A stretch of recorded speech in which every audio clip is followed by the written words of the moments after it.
ভণ্টিৰ এক্সাম আছে, তাইৰ লগতে আহি গ'লোঁ।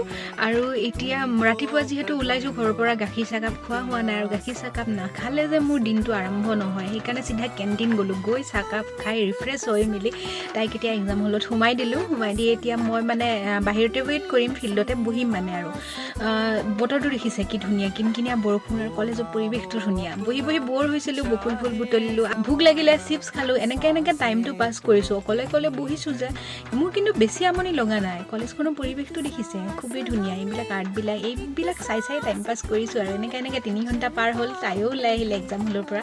এতিয়া ফুলখিনি হাততে আছিল, তাইক দি দিলোঁ আৰু তাই খুচ হৈ গ'ল। তাই বকুল ফুল বহুত ভাল পায়।